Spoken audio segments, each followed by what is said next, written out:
force of gravity. That's not the same thing as the acceleration of gravity.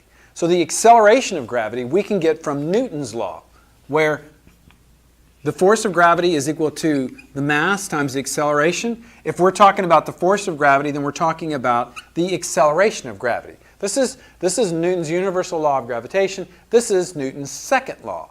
Newton's second law says that if we're talking about gravity, then the force of gravity is equal to mass times the acceleration of gravity. Well, let's see if we can figure out what this acceleration of gravity is for me. Acceleration of gravity is, if we just rearrange this equation, then we know that it is the force of gravity divided by the mass, my mass in this particular case.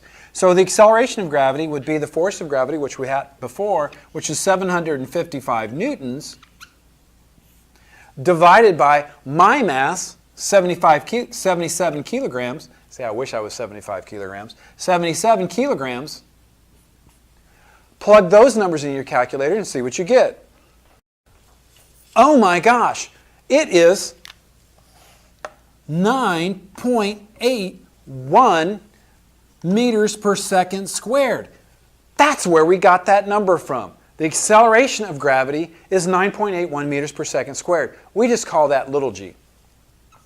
I want to show you mathematically why it doesn't matter what the mass of the object is. It's always going to fall with the same acceleration. Whether I'm dropping a bowling ball or a baseball off the Leaning Tower of Pisa, they're always going to hit the bottom at the same time.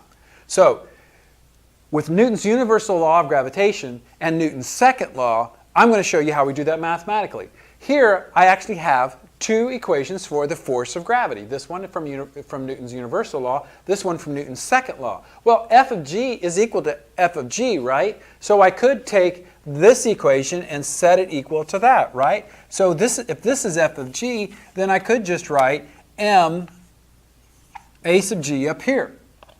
Now let's keep in mind what the m's are. This m1 is me. This m2 is the Earth. This r is the separation in between me and the center of the Earth. Remember that the r is the center-to-center distance. Well, mathematically, if we have m1 on one side of the equation and m1 on the other side of the equation, then we can just cancel this out, right? Cancel those two. I just canceled my mass out. So it didn't matter that I weighed 77 kilograms. It didn't matter if I weighed 1 kilogram or 1,000 kilograms.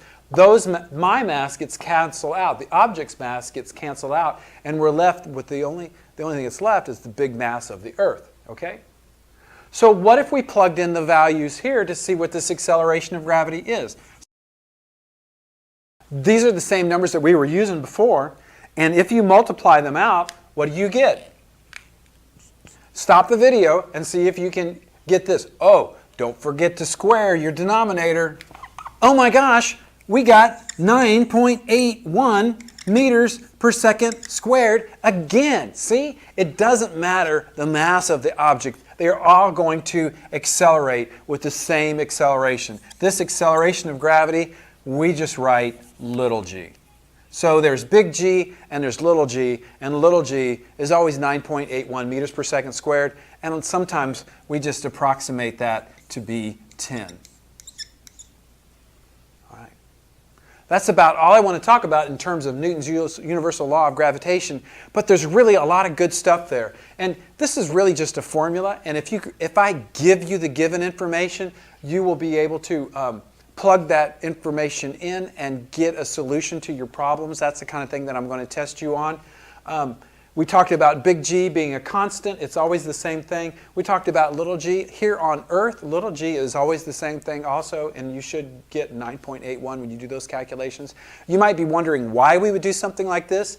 The cool thing is that if we weren't talking about Earth, but we were talking about some other planet. So here's an example test question I can give you. If I told you what the mass of Jupiter is, and I told you what the radius of Jupiter is, you could tell me the acceleration of gravity is on Jupiter. And I think that's a pretty cool thing to know, especially if you were going to be designing life support facilities or a structure that you would put on Jupiter that people could live in, or a capsule that would land on it. You would need to make sure that it could withstand the forces of Jupiter's gravity, which is quite a lot more than what gravity is here on Earth.